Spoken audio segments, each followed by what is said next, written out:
As you can see, Spencer Plaza has been completely taken over by Occupy Delaware. Here to protest current issues in American government, they will soon march on the streets of corporate Wilmington to spread their message. We are the 99%! We are the 99%!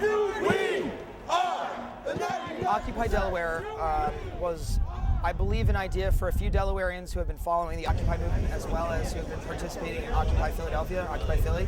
Has been going on for a little over a month at this point.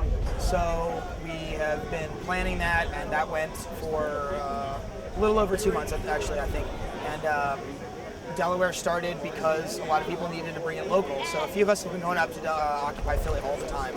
So it's been better for us to just do something local.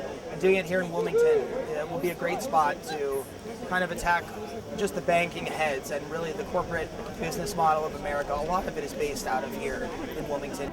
Nobody can speak for the group, but they can only speak for themselves and speak as for their own perspective and their own experience. So of course, you know, we all identify with the idea of dealing with the problem of 1%, the wealthiest 1% of the nation, dominating the agenda of the other 99%. And it's something that's kind of accelerated in the last 30 or 40 years.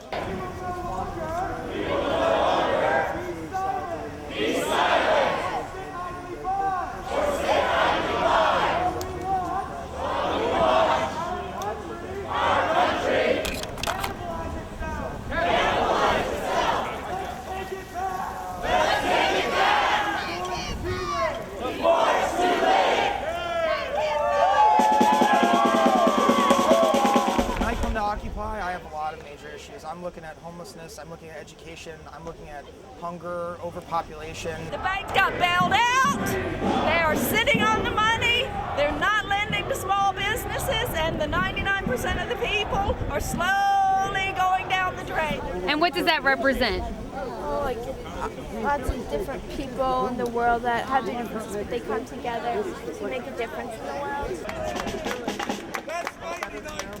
All of them scattered by fear and distrust, solidarity shattered. But left in their mansions are the 1% breakers, bankers and tank makers, political bribe takers, media fakers, disaster capitalists, and IMF leg breakers, sticking together like partners in crime to stick it to everyone, one at a time. There's sort of a blame the victim thing going on right now, and I just wish more people would work together. So I think we've definitely been pitted against each other. These companies have gotten so big, these job creators. I mean, you know, McDonald's was totally in great PR recently because they opened up all these jobs for Americans. I don't want more Americans working at McDonald's. I don't know about you guys, but there's a lot of us that are way more qualified than that, who have a lot of education. And frankly, McDonald's should be a stepping stone job, you know, that a lot of people need when they're in rough times. You know, they can move on to better places. But they're trying to market it like careers, you know. No, this is out of control. It's out of control, and it's being set up that way, and we need to stop it. Well, supposedly their tax rate is 35%, but they don't pay it. Bank of America, Exxon, GE, some of the biggest corporations in this country paid zero taxes in the last few years. The middle class and the poor are going down the drain, and it's not acceptable. It's time for a people's movement, because when the people lead, the leaders follow. The banks need to come clean. They screwed us. They committed fraudulent acts. They got away with it, and they're trying to blame, you know, the victims for it. And really, everybody in the country, everybody who needs a decent job, they're all victims of this outrage.